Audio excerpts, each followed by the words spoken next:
महाराज त्या गावात गेले, कीर्तन झालं महाराज.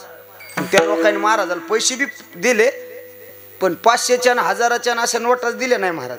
10च्या आणि 20ची चिल्लर जमा केली, गथुडच बांधून दिलं. महाराज रोड लोक जाऊस तर मोजीत होता. त्या नोट नेमकं टर्न यायचा, पुन्हा पडायचा, पुन्हा मोजायचा. रोडवर गेला, घंटा लागला त्याला तिथं झाला. मग कळालं 13,000 आहेत, 2 कमी आहेत. ड्रायव्हरला म्हणला गाडी कलाव. ड्रायव्हर म्हणला हो महाराज आता यायला लागला 1 घंटा, आता जायला लागन 1 घंटा, पुन्हा यायला लागन 1 घंटा. आपल्याला काय उरण, आपल्याला काही उरणार नाही. मग 2000साठी जायला पुरत नाही. आणि माझं मत आहे, गायक वादक कीर्तनकार कोणी असो, 100 200 500 1000 रुपये जर कमी भरले ना, वापस गाडी करून वारकरी संप्रदायाचा कधी अपमान करायचा नाही. गोष्ट लक्षात नाही. पटलं ना पुन्हा त्या गावात जायचं नाही. पण 1000-500 साठी संप्रदायाचा कधी अपमान करायचा नाही महाराज, नाही करायचं. महाराज नाही म्हणलं चल. गेलं एक, आता 11ला कीर्तन सुटलं, 12ला रोडला गेलो, 12:30ला विचार झाला, 1:30ला गावात आलं मंडपात. आता मला सांगा 1:30ला मंडपात कोण असते? 2च माणसं होते, एक इना घेऊन आणि एक त्याला सांभाळाय. कोण राहणार दादा खरं सांगा? 1:30 वाजता ते 2 आणि येणं डायरेक्ट मंडपात गाडी घातली. आणि जे रातच्या पारा घेतात का ते सगळेच आरमुठ माणसं असतात.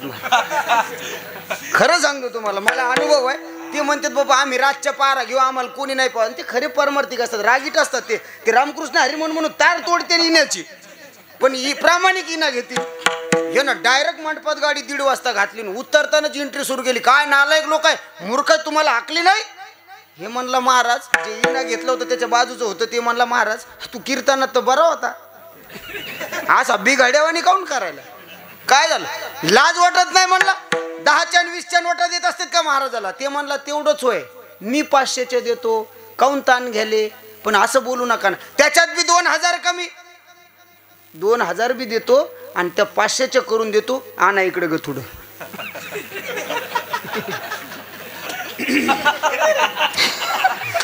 तुम्हाला कळायला वाटतंय? जे गथुडं घेऊन गेलं, अर्धा घंटा झाला आलत नाही. हे महाराज येण्यावाल्याला म्हणते होय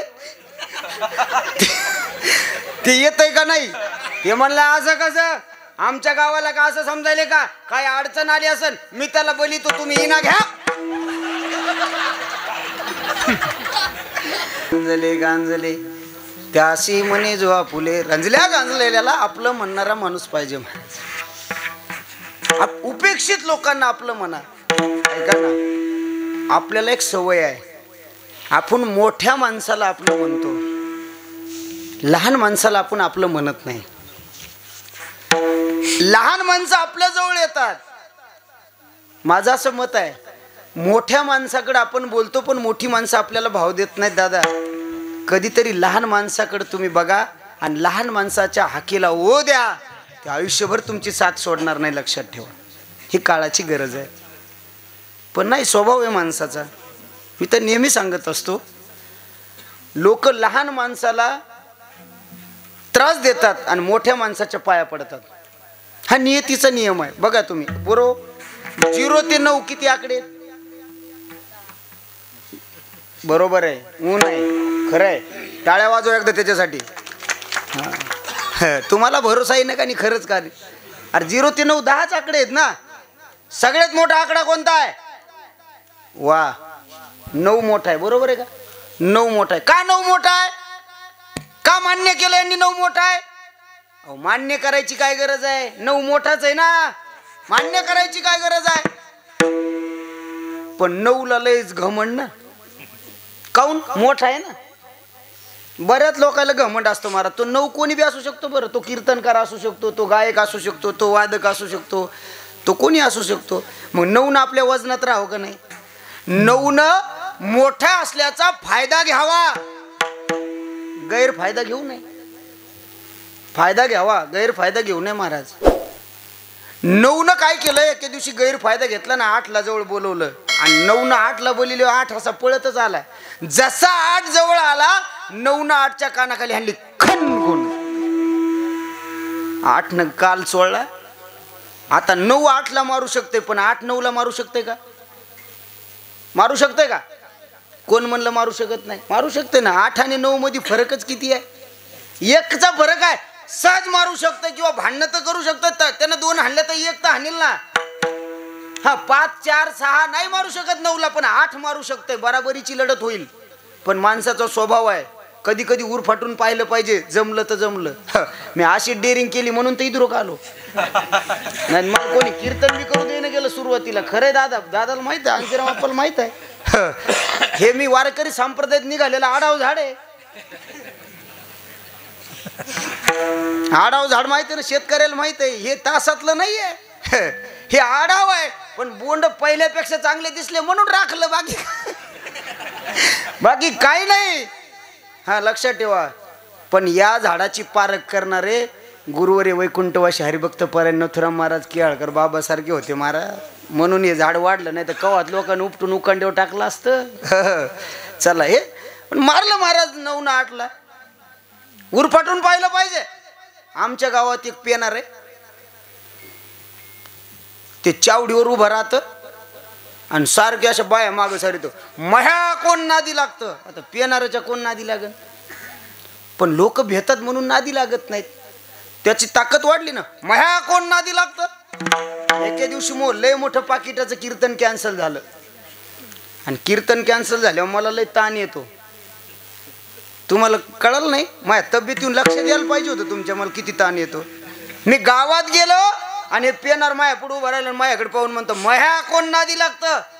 आधीच तानात म्हणलं बेवड्या तुझ्या नादी मी लागतो.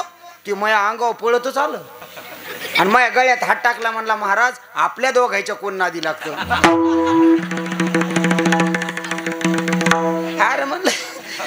अरे म्हणलं मी तुला भेऊ लागलो, तू मायापेक्षा भेकाड्या निघला ना. कधी कधी उर फाटून पाहिलं पाहिजे.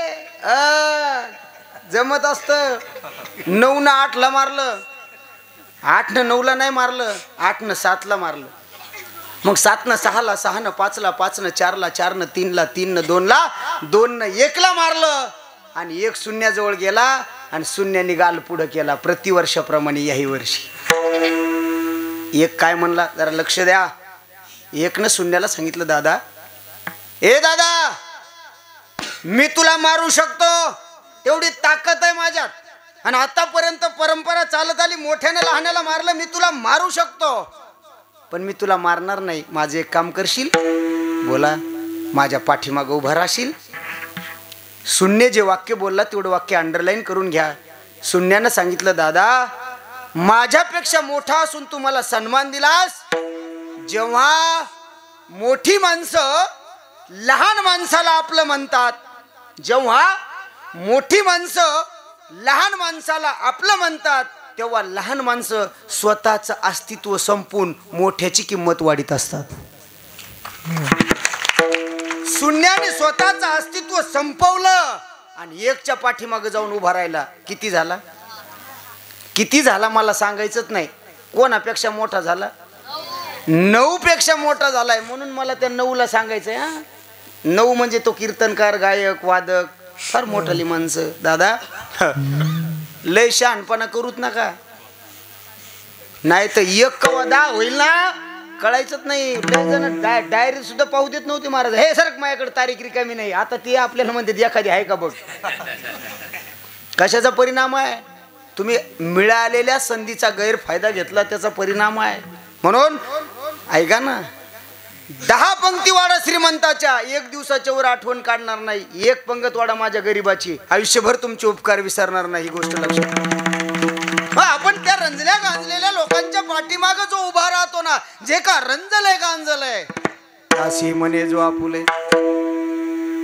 बोलू सध्या गरजवंत समाजाच्या पाठीमागं किंवा त्यांना आपलं म्हणणार एक माणूस या महाराष्ट्रात जन्माला आला. महाराज लोक त्याला माणूस नाही, दुसऱ्या चरणात जे ते म्हणायला लागले. तोची साधू वळखावा, तोची साधू वळखावा, तोची साधू वळखावा, तोची साधू वळखावा, तोची साधू वळखावा.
ओळखताय का? तोची साधू ओळख. रंजल्या गांजलेल्या उपेक्षित लोकांना जो आपलं म्हणतो ना, तो सर्वसामान्य असू शकत नाही महाराज. तो साधू आहे, संत आहेत.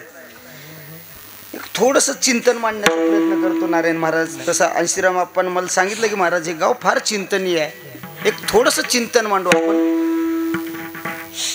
महाराज म्हणतात तोची साधू ओळखावा, देव तेथेची जाणावा. आता लक्ष देऊन ऐका बरं. एकदा तुम्हाला साधू ओळखता आला ना, एकदा तुम्हाला संत ओळखता आले ना, मग देव पाहायची गरज नाही किंवा देव शोधायची गरज नाही. देव तेथेची जाणावा. देव कुठं असतो? देव विवेकाशिवाय राहू शकत नाही. माझ्याकडे लक्ष द्या बरं. देव विवेकाशिवाय राहू शकत नाही आणि विवेक संताशिवाय राहू शकत नाही. चंद्र तेथे चंद्रिका, शंभू तेथे अंबिका, शंकर तेथे शंकरी. देवताया जवळी आसे, देवताया जवळी आसे, देवताया जवळी आसे, देवताया जवळी आसे, जवळी आसे, जवळी आसे,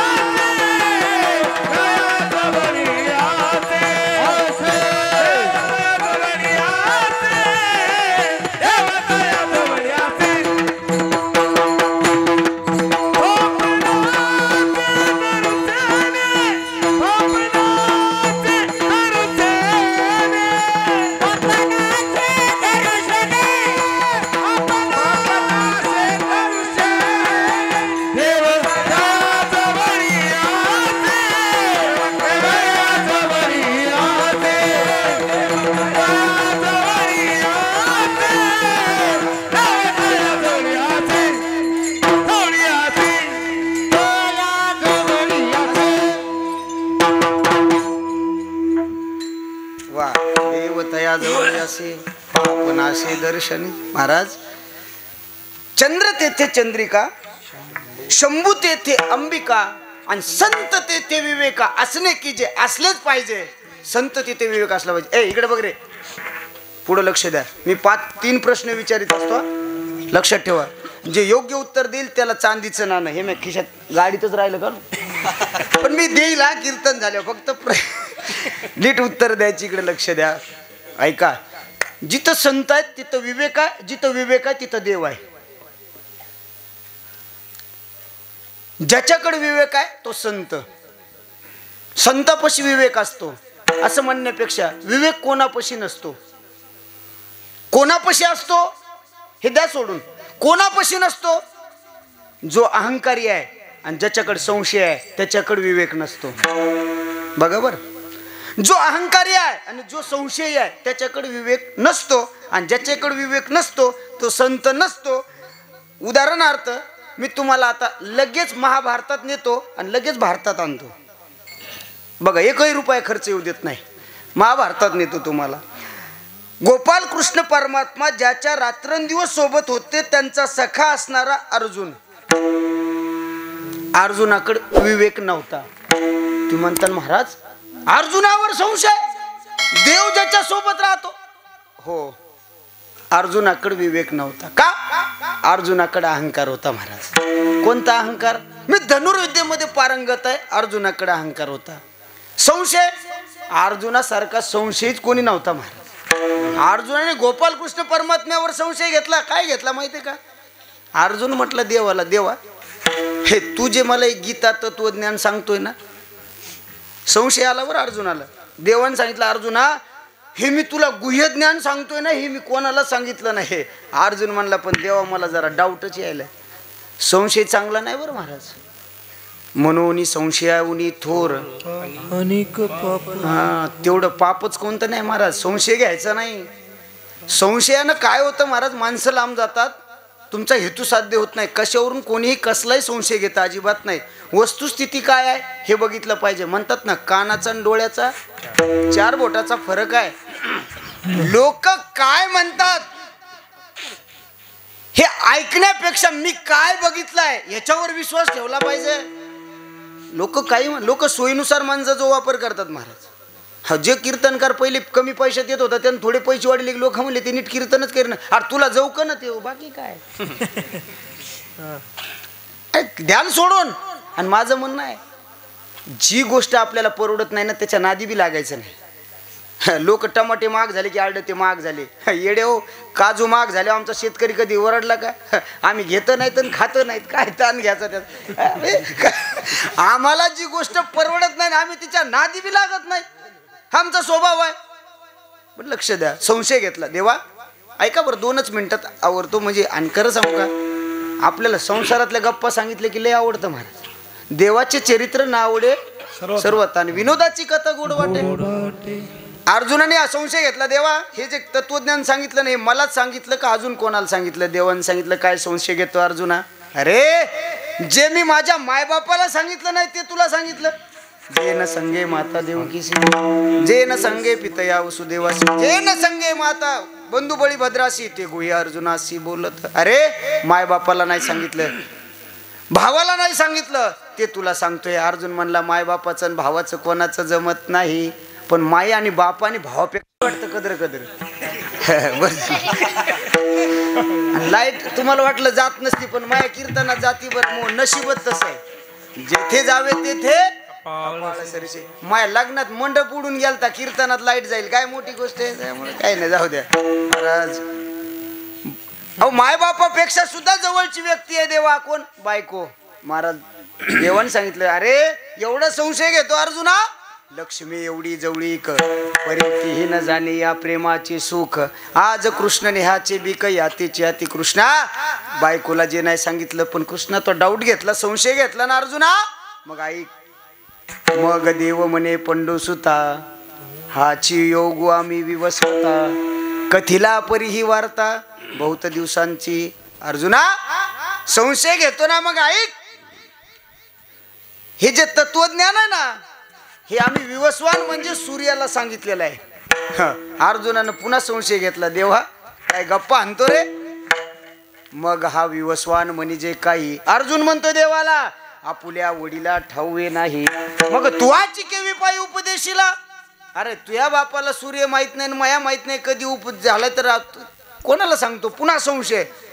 त्यावेळेस मला जे सांगायचंय ना, गोपालकृष्ण परमात्म्याने अर्जुनासाठी एक वाक्य बोललं, ते ज्ञानोबरांनी एका ओवीमध्ये बांधलेलं आहे. बस याच्याहून आपण ओळखून घ्यायचं की अर्जुन कुठं कमी पडला. देव सांगायला आले, अर्जुना विवस्वानाला मी सांगितलंय ना सूर्याला, त्याचं कारण ऐक. याची काजा लागे, पुढं काय? अवतरे मी योगा योगी, परी जो ओळखे या जगी तो विवेकिया. जो ओळखतो ना माझं अस्तित्व, ज्याला कळतं ना मी केव्हा केव्हा जन्माला येतो, यदा यदा ही धर्मश, जेव्हा धर्माला ग्लानी येते तेव्हा आम्ही अवतीर्ण होतो. पण जेव्हा आम्ही अवतीर्ण होतो हे ज्याला कळतं ना तो विवेकी आहे, म्हणजे तो संत आहे. लेकरायला कळालं राव. काय खरंच महाराज, ही भविष्य चांगलं आहे महाराज. म्हणून संत तेथे विवेका असणे की जे अर्जुनाकडे नाही. मग तोची साधू ओळखावा, देव तेथेची जाणावा. थोडं 5 मिनिटं पुढे गेलं जमते का? हा या माणसं निबर दिसायलेत.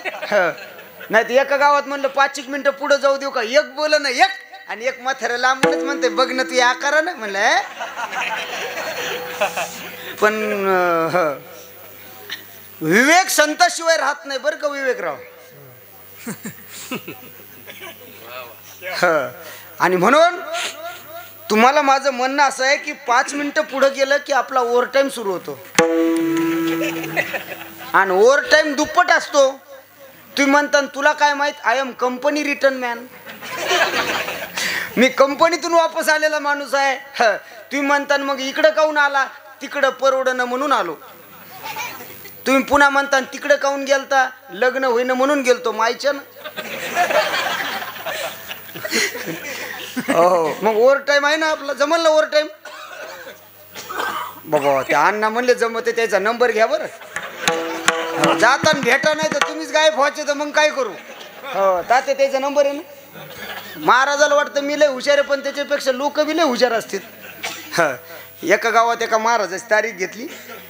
महाराज सांगा तुमची बिदागी. लोक लय हुशार, कोणी म्हणते बिदागी, कोणी म्हणते सुपारी, हा कोणी म्हणतं नारळ, कोणी म्हणतं पाकिट, कोणी म्हणतं मानधन, कोणी म्हणतं दक्षिणा.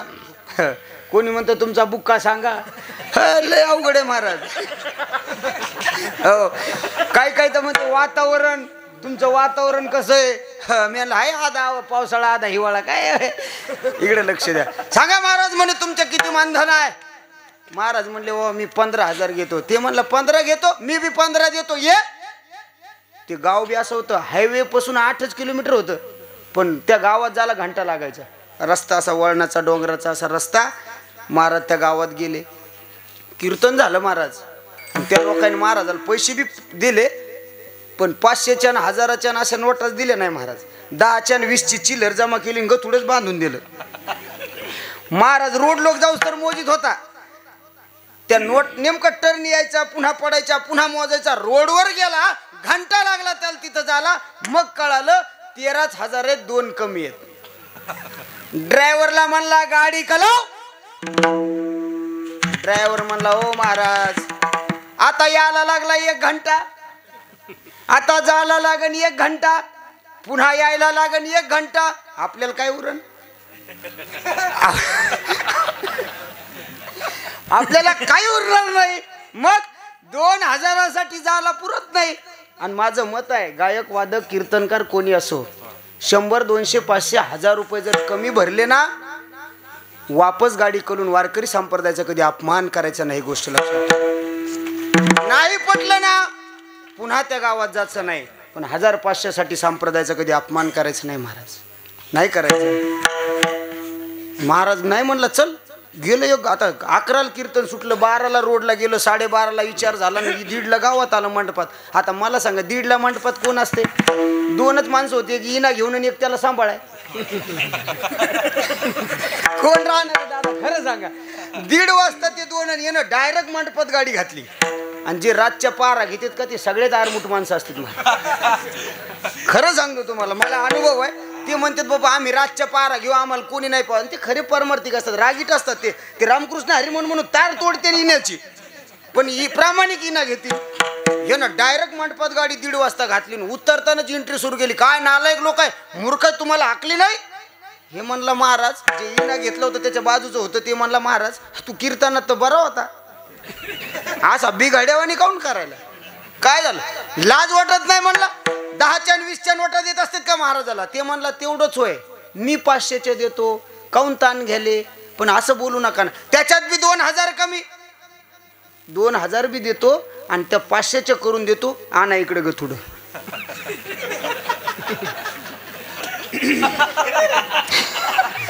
तुम्हाला कळायला वाटतंय.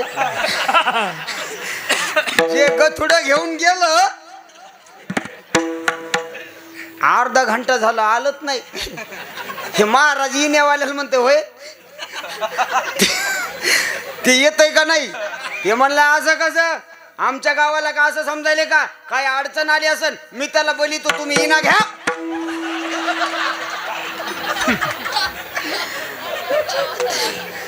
जे महाराजाच्या गळ्यात इना दिला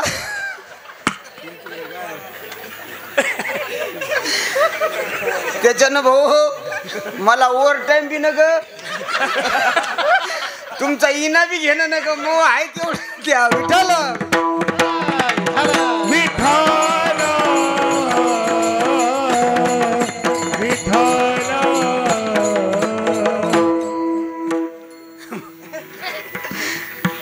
ओची साधू ओळखावा, देव तेथेची जाणावा. महाराज अशा दीनदुबळ्या उपेक्षित असणाऱ्या गरजवंताच्या पाठीमाग उभा राहतो तो संत असतो. बघा 14 ऑक्टोबरला आंतरवाली सराटी या ठिकाणी एक फार मोठी सभा झाली. महाराज मला काय सांगायचं आहे का, सध्या म्हटलं ना, सध्या महाराष्ट्रातलं वातावरण फारच विचित्र झालं महाराज. लोकांना आरक्षण म्हटलं की जातीवाद वाटायला लागला. माझ्याकडे लक्ष द्या बरं, मी तुम्हाला फार त्याच्यातलं. आणि गावगाड्यातली माणसं एक आहेत, अजूनही वाद नाही, कोणाची कोणामध्ये भांडण नाही. हे लोक भांडणं लावून देतात ना, ही पक्की महाराज वरच्या लेवलचं राजकारण महाराष्ट्रातलं इतकं खराब झालं ना. सगळ्यांची सत्ता दिली महाराष्ट्राने यावेळेस, सगळ्यांना दिली, एकही सोडला नाही, सगळ्याला देऊन पाहिली. कोणाची कोणासंग युती झाली हे महाराष्ट्राला कळलं ना.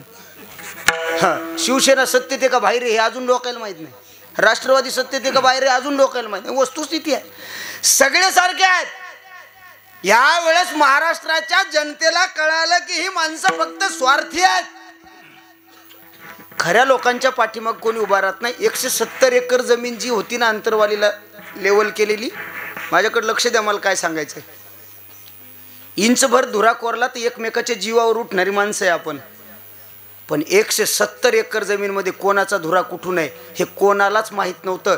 तरीसुद्धा मोठ्या मनानं जमिनी दिल्या ना, त्याच्या मागं कारणीभूत एकच माणूस होता, ते म्हणजे मनोज जरांगे पाटील. लक्षात ठेवा. महाराज निर्वैर व्हावे सर्व भूतासवे. महाराज चित्त शुद्ध तरी शत्रू मित्र होते. अरे एकमेकाच्या जीवावर उठणारी माणसं. आणि अजून एक वाक्य बोलतो, 170 एकर जमीन जी तिथं हे केली होती ना, त्याच्यामध्ये 112 एकर जमीन फक्त मराठा समाजाची होती. बाकीच्या 58 एकर जमीन ही बाकीच्या सगळ्या 18 पगड जातीतल्या समाजाची होती. त्यांनी सुद्धा आमच्या मोठ्या भावाला आरक्षण मिळत असेल तर आम्ही द्यायला हरकत नाही म्हणून दिली होती महाराज. तोपर्यंत सगळा महाराष्ट्र व्यवस्थित चालू होता. पण शासनाच्या लक्षात आलं, राजकारणी लोकांच्या लक्षात आलं, आता हे सगळेच एकत्र झाल्यावर आम्हाला कोण विचारीन. कारण प्रस्थापिताच्या विरोधामध्ये सगळा समाज गेले होते. सगळ्या 18 पगड जातीतले लोक मराठा समाजासोबत बाजूला गेले होते. यांनी दिली बाटगुळं सोडून मदत. काही परिणाम काय झाला, महाराष्ट्र अशांत झाला. आज अवस्था इतकी बेकार आहे. लोकांना आज प्रश्न निर्माण झाला की कधी उद्रेक होईल आणि कधी काय होईल. राजकारणी लोक त्यांचा स्वार्थ साधत असतात. दंगल करणारे आणि रस्त्यावर जाळपोळ करणारी सर्वसामान्य घरातली पोरं आहे. ही राजकारणी लोकांची पोरं कधी जेलात जात नाही, हे कधी अटक होत नाही, हे आपल्या पोरांना अडकवत असतात. हे आपल्या पोरांच्या लक्षात आलं पाहिजे. आणि एक वाक्य बोलतो, माफी मागतो तुमची. जातीसाठी काम करणं हा कधीच जातीवाद नाही. बरं, जातीसाठी काम करणं हा कधीच जातीवाद नाही, परंतु दुसऱ्या जातीचा द्वेष करणं हा मात्र नक्कीच जातीवाद आहे. या मताचा मी माणूस कधीच नाही. आणि मराठा समाजाने कधी जातीवाद केलाय असं नाही दिसत. बघा, मी प्रॅक्टिकल सांगतो बरं, राग येऊ देऊ नका कोणाला, माफी मागतो. ज्या गावात वंजारी समाज भरपूर आहे तिथं वंजाऱ्याचे महाराज, ज्या गावामध्ये धनगर समाज जास्त आहे तिथं धनगराचे महाराज, ज्या गावात माळी समाज जास्त आहे तिथं माळ्याचे महाराज, आणि ज्या गावात मराठा समाज जास्त आहे तिथं सगळ्याचे महाराज. कधीच जातीवाद नाही. करायचा नाही. वारकरी संप्रदायाने तर करू नये. तुका म्हणे नव्हे जाती सवे काम, ज्याचे मुखी नाम तोची धन्य जातवित गोत कुळशीळ मात भजता त्वरित भावनायुक्त. अरे या पद्धतीने यातायाती धर्म नाही विष्णुदाचा, यातायाती धर्म नाही विष्णुदाचा, मिळणे तोयचा वेदशास्त्री, मिळणे तोयचा वेदशास्त्री.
दिलं महाराजांनी. यातायाती धर्म नाही विष्णुदास नाही महाराज. म्हणून मला एवढं सांगायचंय की त्यांना ती संताची उपमा याच्यासाठी दिली की एवढी जमीन लोकांनी सपाट केले, तोची साधू ओळखावा, देवतेची जाणावा. एकदा सगळेजण मांड्या घालून बसा, बैठे बैठे सावधान, आणि सगळेजण एकदा संप्रदायपूर्वक जगाच्या मालकाचं भजन करा. विठोबा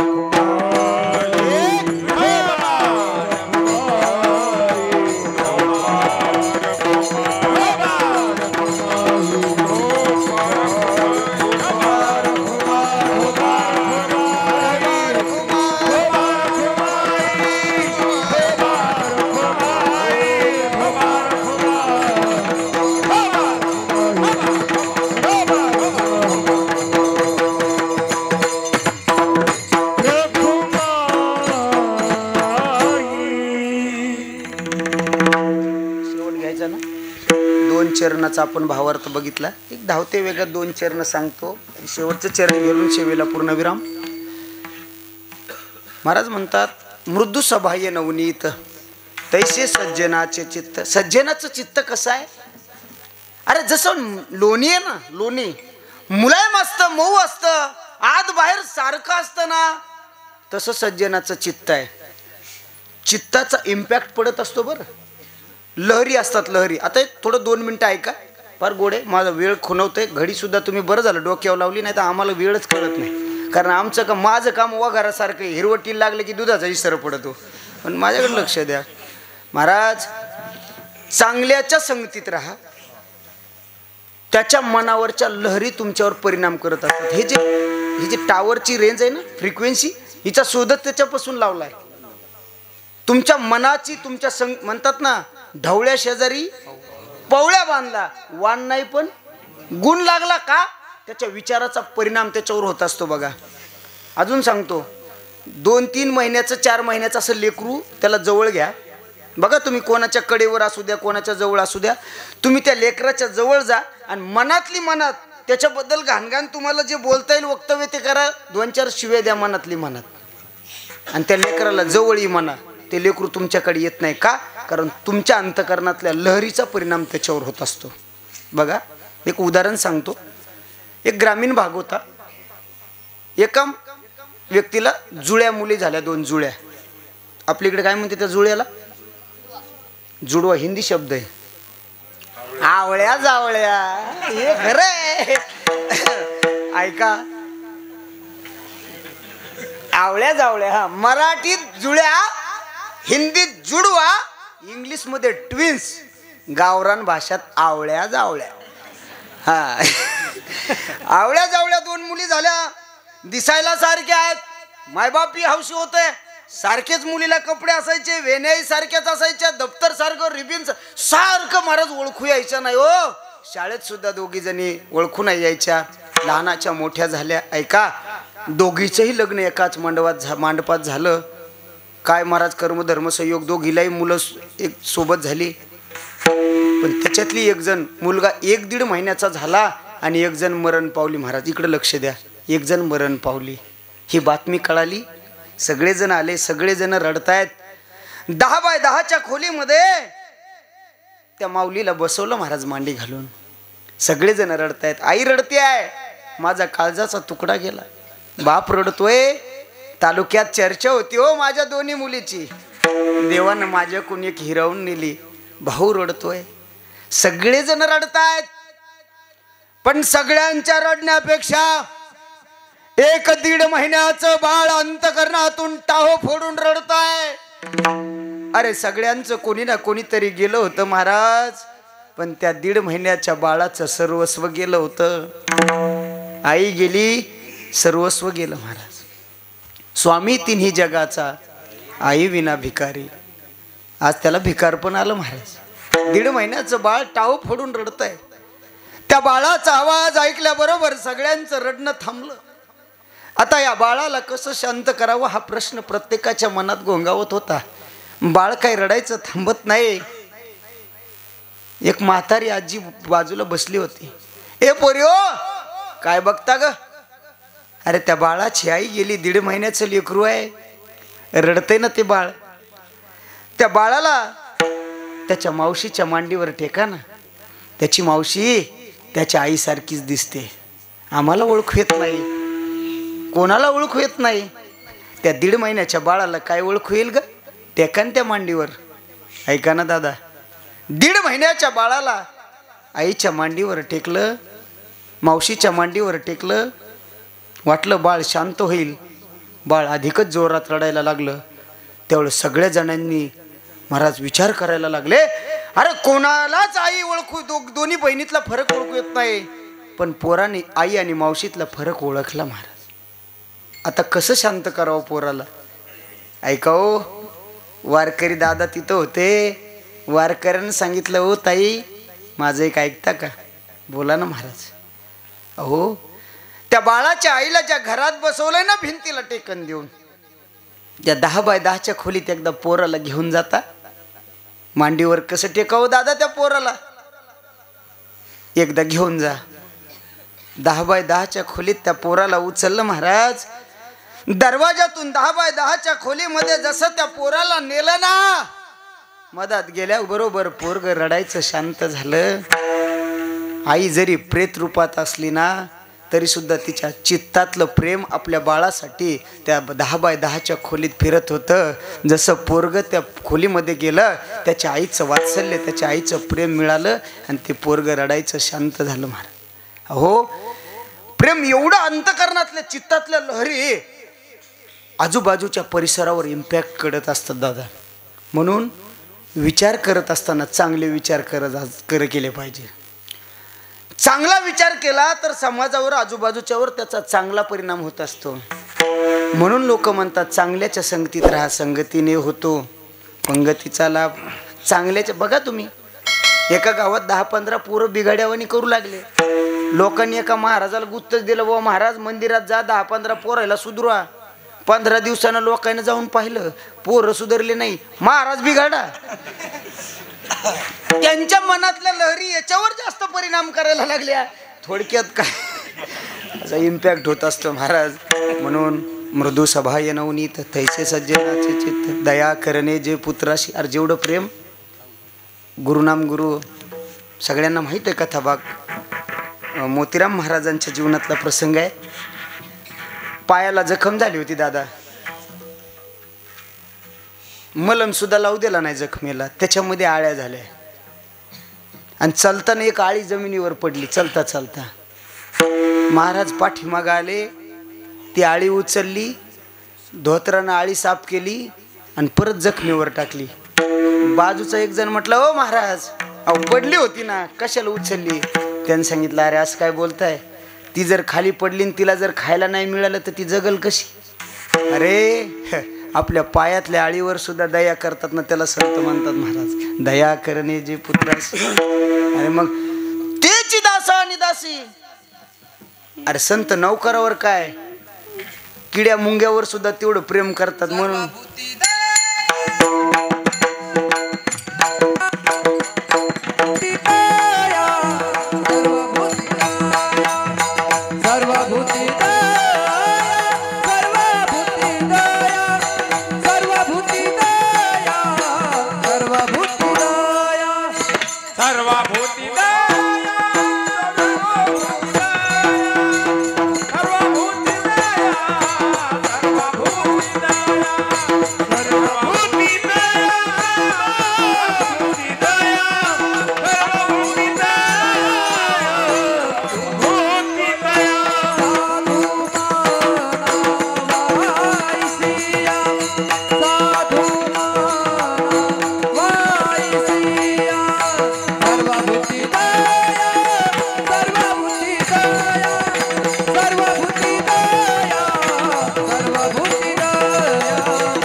दया तिचे नाव, भूताचे पालन, तान्हेल्या जीवन वना माझी. महाराज तेवढी दया असली पाहिजे.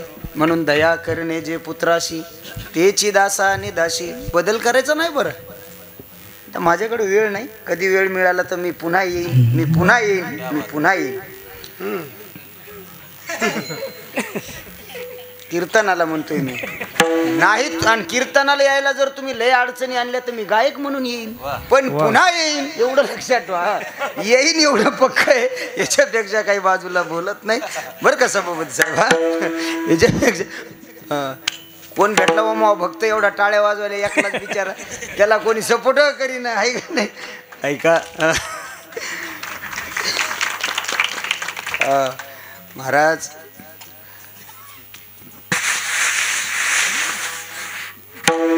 फार महत्वाची 3 चरण 4 चरण 5 झाले असं आपण गृहीत धरू.